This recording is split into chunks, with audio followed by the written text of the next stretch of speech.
Yes, ma'am. I certainly can hear you. I can hear you clear and see you clearly. How you doing? I'm fine. How you doing? Good. I've already told them. Of course, you would hit me up and wanted to talk to me about, some of the things that have been said. I want to give you my platform. This is not beef. She's just going to speak um, about some of the things that's been said, and we're going to get on, guys. This is not a one of those types of deals. Okay, she's coming very professional and formal. So, with no further ado, I'm going to stop talking and allow Tashanda to speak. Go ahead. Good afternoon or good evening, everybody.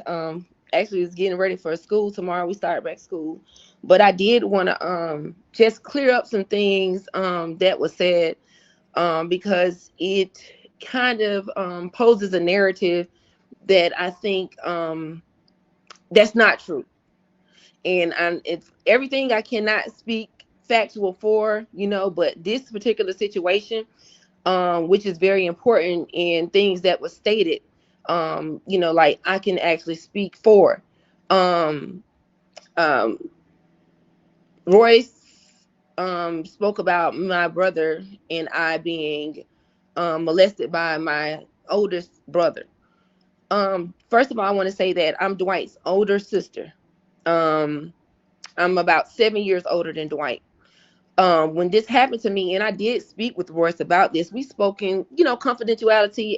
Royce was my friend, has been a friend of mine. I always looked at her as a friend. My brother's baby's mothers, or the mother of their kids, I try to keep a cordial relationship with as an auntie. Like because I'm a single mom myself, so like there are some things that I do understand, and then there's just some things that I don't understand at all. That's going on right now. But this particular situation early in the relationship between me and Royce, this was even before she had her son. Me and her spoke just about like family dynamics. And this is something that did happen to me, not Dwight. Dwight was not even born when this happened. And this is just something that it really set hard with me on my heart because it's important, like I feel like if somebody tells one lie, you know what I'm saying, then it opens the doors for other lies for people to tell. And if you can take something as unique as this situation and then, like broadcast it on, social media and then it not even be true, like that's disheartening for me, which tells me that there could possibly be other lies that have been told about different situations. I have no problem speaking on my testimony. Like Mhm. this literally is my testimony. I feel like I turned out to be a really good person, a great person. All of us have our flaws, but like this is something that did happen, within my life. So I'm not really afraid to speak on it. And the fact that it was kind of, like blurted out on social media, like I didn't like that, but still it wasn't anything that made me like fold up. I work with kids on a daily basis. I've been doing that all my life. Mhm. And because of my situation, because of my testimony, I'm able to have a special bond with people who I just have a discernment because of whatever happened to me. I kind of, like I can feel it, like it's just like a nurturing, a mother instinct that comes over me immediately when I see like, okay, it's something's going wrong. And, like, right, as she said, as a mandated reporter, like I'm either going to talk to that kid or go back and talk to the counselor because I'm not the counselor. So as a teacher, I am a mandated reporter, but, like sometimes you are able to get that rapport with a kid because they might not even, say anything. Like if you would have saw me as a kid, you would have never thought that, my brother raped me. And I wasn't molested. I was raped. My brother, my older brother, my daddy had a kid at 14 years old. My brother did not stay in Atlanta. He stayed in New York at the time. He stayed in Wow. New York.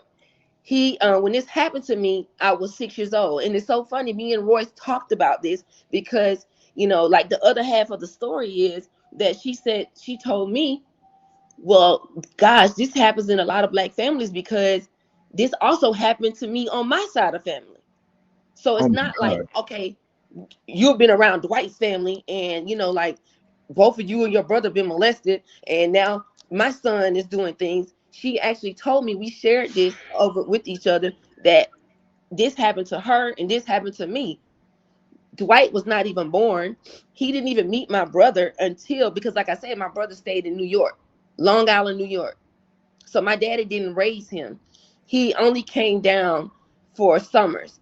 And really that summer started when I was about 6 years old. So like you can imagine him probably, I think he was probably about 14 at the time. Yeah, I'm 6, 7, 8, 9, 10, 11. He probably about 8 years older than me. Mm-hmm. So he came down to visit at the time this summer. So my dad is trying to get his son back in his life. So, usually he didn't come down every summer. This is probably the first summer that he did come down. So my parents are expecting, hey, we're going to go to work and we're going to leave her here with, her brother. And, he's going to look out for her. Boom, boom, boom. But little did they know that, this would happen. Now, I do understand that there are women that go through this and they don't say anything, because for the longest, I didn't say anything to my dad, because when you deal with those kind of situations, it's like, and you're a kid, it's like, hey, this, you're bad. If you tell this, you're bad. Like daddy's gonna be mad at you. You know what I'm saying? Like, you nasty. So you a kid, you don't want to tell anybody. But I think the thing that helped me out mostly, because he mentioned something about church. I did not go to the church and the preacher said, heal, heal, heal. That's a lie. That is totally not true.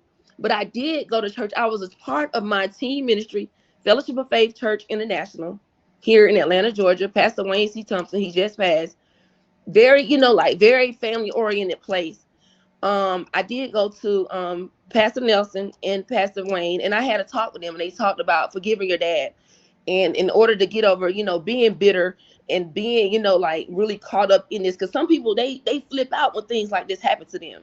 But as a child, I grew up in teen ministry, and it kind of helped me. They talked about having the spirit of virtue.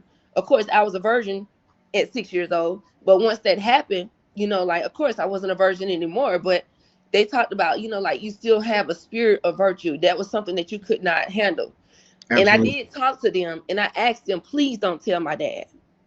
And I know you think like, man, the pastor, they supposed to tell your dad, but I said, please, this is me, because when I finally spoke with them, I didn't speak to them as a 6-year-old, y'all. I want y'all to get that straight. No, I'm not a 6-year-old, and I went, hey, let me go talk to my pastor. No, we had teen ministry at church. So now I'm 6 years old when this happens. I'm growing up, 7 years old, 8 years old, I'm getting older. Like now I'm a teenager, and teenagers, we were able to like understand things a little bit more. Throughout that time, I was a church member, and I did go to church, and I knew who God was. So, like, I'm hearing things, and now I'm able to kind of speak up a little bit more for myself as a teenager. And that's when I was like, like, I need to, talk to some of my friends. Let me talk to my pastor about this, because I did not want to tell my dad, because I thought my dad would kill him. And I don't want to lose my dad. I don't want my dad to go to jail. I just knew my dad would kill him. Absolutely. So I didn't speak on this. And it's just sad that, like, these kind of narratives come out. And you can sit up here and talk. If you can sit up here and lie about this whole situation, my mind just says, what else can you lie about? You know what I'm saying? Because we talk, me and her talk, like, this is a moment we had. It was like, I'm dang, so that's sorry. crazy. I'm so sorry. That's And crazy. for her to sit up here, like, whatever issues her and Dwight have, yes. But Dwight has never been molested by his brother. That was my testimony. That was my story. And my brother actually is dead. He never went to jail. I believe, to be honest, I think karma can kind of take over. I definitely believe in karma. I definitely believe in the seeds that you plant. You know what I'm saying? Mhm. Like, that will come out in the end. And I think that was what what he did. I think it took it to him to his grave, because I think he couldn't deal with it. And he knew that, you know what I'm saying? But I told my parents when I graduated from Fort Valley State University. Um, I went through college, played basketball, all that kind of stuff. I finally told my parents, um, but the year that I graduated, 2003, and I opened up and I told my dad. And my dad is if you've met my dad before, because Royce has talked bad about my parents. It's one thing with her and Dwight, but she's talked bad about my parents. She's talked bad about myself. And I think really we really tried to, like kind of be a bridge in this situation with her and Dwight, because sometimes both of them act childish. But we really tried to be a bridge within the situation to kind of like, let's gap this together. We got to be able to come together some kind of way. You know what I'm saying? At the end of the day, Dwight's gonna make his decisions, but like Royce is the type person, like somebody, and I'm not just gonna say Royce, because I seen a lot of women making comments, like, you a woman, how could you just let some people you cannot just have a talk with and get through situations, especially when money is involved. You got to go to court, because it's going to be your word against their word. And they're going to say, well, we didn't talk about it. We did talk about it. Well, we didn't do this. We didn't do that. And it's just going to go back and forth. This stuff is childish. So, yes, they just started going to court because at that point, like they couldn't get along. They couldn't do things the correct way. So now you got the parents in the middle trying to bridge these gaps. And for her to talk about my parents, like, and my parents in this community in Atlanta, Georgia, my dad, them live in Athens right now, very well respected people. You know what I'm saying? My mom, very well respected person. Like, yes, parents are gonna, like, go to bat for their kids. But I can tell you this thing right here. If Tashanda Howard or if Dwight Howard or Jahaziel Howard is doing something wrong and they're not supposed to be doing and it's out of line, then I guarantee you my parents gonna call you on it. They are gonna call you on it. So for her to come out with this narrative that my brother was molested, I was molested, and then the only reason it came out because my brother got molested for my brother went to jail. My brother never went to jail. This was within the family. That happened to me. And I'm strong enough. I went through it, and I'm able to talk to other young ladies about it. So I don't have a problem with doing that. That's my testimony, and I'm telling you, like, the more I am able to speak up to other young ladies or men or whoever that has gone through this situation, the stronger it makes me. So no, this didn't break me that you got on social media and lied. Dwight never got molested. Yes, my brother, he did not. He did do this to his daughter. It's horrible. And it has made I think a gap between me and my niece. But my brother died. I think karma caught up with him. I don't want to see anybody die. I don't want to see. I don't like to see people die. But I think that because of what he did, you know what I'm saying? I forgave him, but I never forgot. And I didn't like to be around him. Dwight was never around him. Dwight didn't grow up in the house with him. Like I said, he went back to New York after that summer. He went back to New York. And it didn't really come up to after I graduated. I told my parents after I graduated college, Fort Valley State University. So you can imagine how many years my mom told me, your dad was like pissed. Your dad was like livid. What you've actually been through is so horrible, and you're so strong. I would have never known, Tootie. That actually is a one of the huge problems that can happen in a broken home. Your father has a child at 14. Your brother grows up without you guys. He leaves him home with you, and y'all don't have that relationship of growing up together. And so that these boundaries get crossed, and it ruins your life, and it's hard for you to recover from. But you've done it masterfully. You work with children, you pour into them. I'm sure you make their lives better for it. And even now, that trauma gets reawakened when you confide in someone, and then they break that confidence you had in them. And so that's another exposure. And then it's online, and now you're having to kind of expose a trauma that maybe you weren't prepared for, and yet you still are strong. I got so much respect for you right now. I never knew you're a mighty woman. I want to say, after hearing what you said, even if Royce said this by mistake, it's unfair. It is weaponizing your trauma. Even if it was Dwight's trauma, it'd be wrong to say. And things get like that when you're going at it. And she was there with him, and they're going at it. But a lot of people get hurt in the process, and I'm sure she's learned that.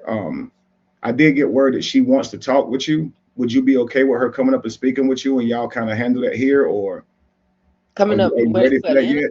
If she wanted to come on the panel right now and talk with you, would you be okay with that? Was that something you'd be comfortable with? I don't want to make you feel uncomfortable. I know you're sharing how you feel in your story, but she's heard what you were saying, and she wanted to speak with you about it. Or be able to share her side with you. If you're not comfortable with that, we won't do that here. We'll give you time.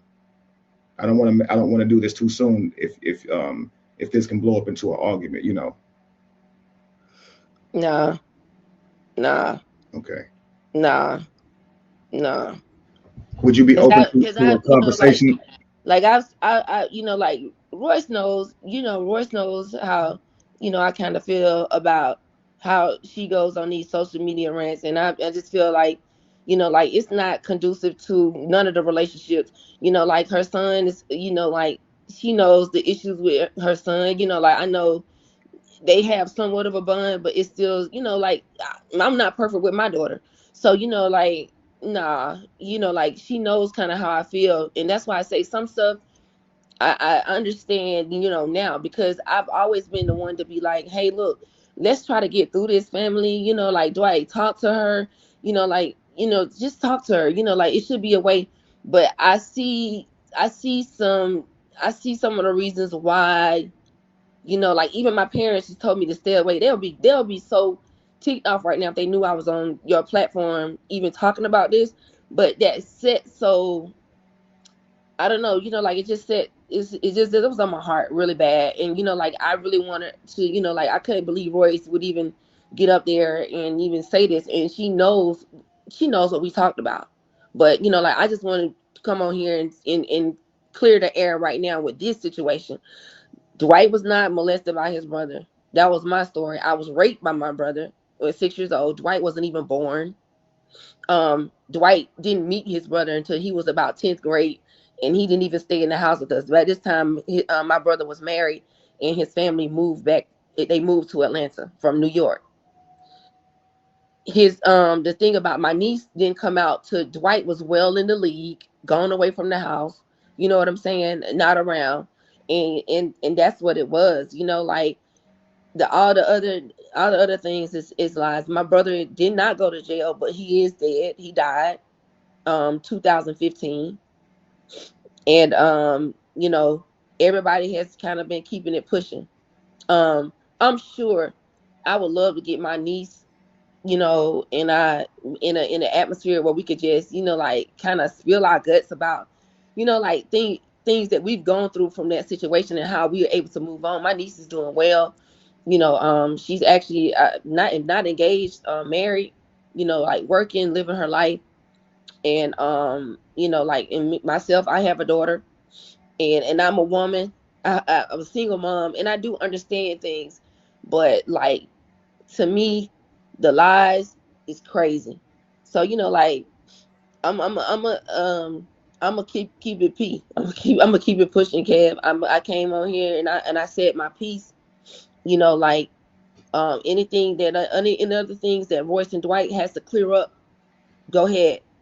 I gotta go to work tomorrow. I gotta deal with other people, kids. You know what I'm saying? Yes, And I'm ma'am. gonna leave it right there. You know, like I've been nothing but real with Royce. You know what I'm saying? But this was like way out the. This was way, you know, all of this was way out the pocket, like for Yes, real. ma'am. Yes, And ma'am. it's just giving. It's giving bitter. It's giving, you know, a lot of different situations. But you know, I hope she get her peace. It this helping her get her peace. All right. But you know, like I don't believe that your peace will come when you're not telling the truth. And I came on here tonight to, you know, let people. Dwight was not molested by his brother, so he wasn't around. My nephew wasn't around a group of people who are molesters. You know what I'm saying? You know, like Yes, no. ma'am. And because I've been through my situation, I would never, ever, never, ever have a thought about molesting my nephew. You know what I'm saying? He's Yes, definitely ma'am. well protected around my family. Yes, ma'am. My mom, my dad, we've been there. Even when he wasn't able to be with his mom, my nephew stayed with my dad and my mom when Dwight was traveling on the road. So, you know, like I'm there with it. I don't want to talk to her. I don't want to talk to Royce. You know, like give her my best, but I don't have anything to say to her. And that's it. Well, I just want to say to you before you drop down that I wanted you to have a safe space to be able to speak, you know, to clear these things up. and you handled it beautifully. I think you set an amazing example for many of us, myself included. You handled this like a real queen, because I know this hurt, and you got up here and you handled yourself with, I mean, just so much poise, man. I'm truly respect you. Everybody's talking in the comments about how well you handled yourself. So um, I'm sure. Everybody on the comments like, hey, look, find a group therapy for the whole family. Everybody talking about all this stuff. I just want, like, this is the narrative that, like, I hate Dwight's legacy is being just, like, this is, like, what Royce doesn't realize. It just messes up the whole legacy. Like, he has a son by her, like, his son sees this, his daughters see this.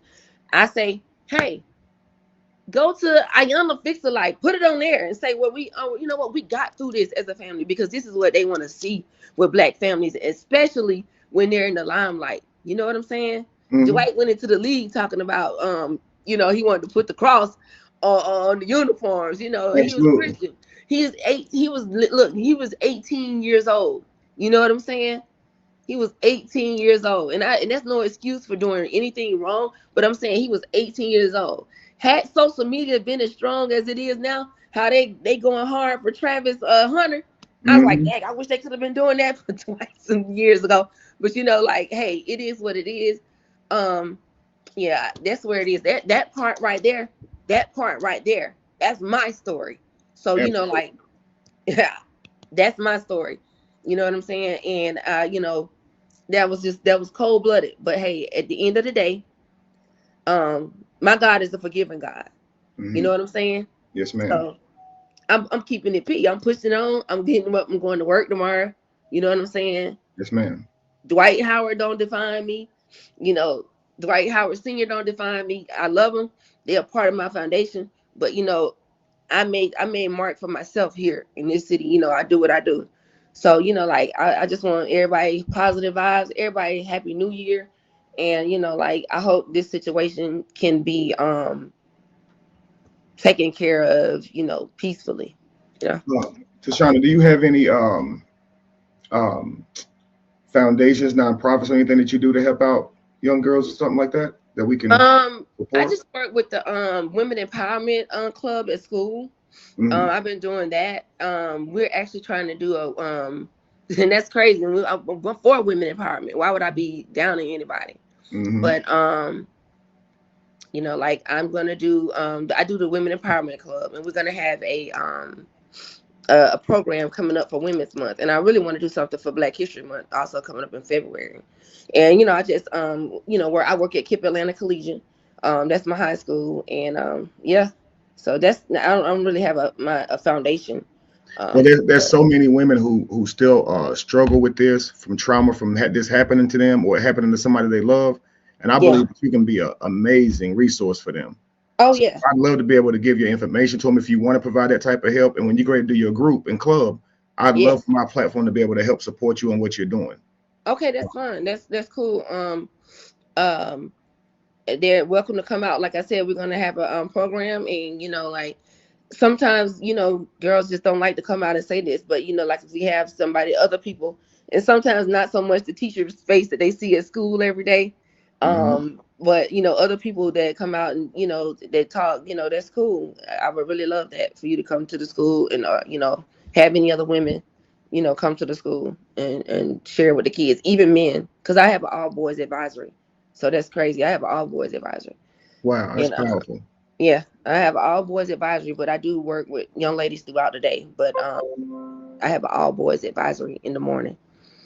So you have any more questions? No, you cleared the air. You obviously said that you're going to keep it peak, keep it pushing. You talked about the thing, your future endeavors, what you're going to be doing. Hey, you've already made you've cleared the air. Let's get back to the beautiful life that we're creating and build. All right. Thank you so much. You an amazing sister, because you could have walked away and left all that out there for people to speculate and let that add to his legacy. But you stepped out here despite what everybody said, and I know that your parents and the people that you care about may not like that you got on here, but I think over time they will appreciate it. This was powerful. You Yeah. represented yourself and your family very well. Right. And this to get, can't, people are still gonna speculate. They are. this is the internet, you know, but I just really want to get that off of my chest, you know. They're gonna speculate. So, you know, it's all good. You know, I'm not gonna you're not gonna change everybody. It's not for public opinion, but this is what happened to me and this is my story and it wasn't Dwight's story. So, you know, just that's the main fact. This did not happen to Dwight. And my brothers died. He didn't go to jail, but he did die. And yeah, this didn't happen to Dwight. He never stayed in the household with us. Dwight wasn't even born when this happened to me. So Right. And listen, guys, neither she or I would seek attention of something so horrific. She called me. This was heavy on her heart. Not one word that she said to me was, I'm going to go at Royce and attack her. She said, I got to make this right. That's my story. And I got to own that. It's mine. And that's all it was to it. This was not an attack. This was just something that she wanted to make right. And that's it. And she did a wonderful job of that. Thank you so much, love. all right, Kev. All right, Okay. have a good night. All Give me right. the details to your event so I can get them out. Okay. All right, thank you. Okay, love. All right. She is a very, very strong woman. She truly is. Royce, if you're listening, um, if things didn't go exactly the way she perceives them to, please try and give her some time with this. She just wanted to straighten this out. This was not beef. If you misunderstood something, just let that be the case. And I don't think she means to bring you any drama at all. She just wanted to straighten that out. And certainly neither do I. Everything was on the up and up the other night. And I just didn't want to turn her down and not give her the opportunity to share her thoughts. Okay. That being said, guys, I'm not even going to speculate or give my opinion on what she said. I'm simply going to hit play and continue this review. And at the end of it, I'll turn this off. Okay.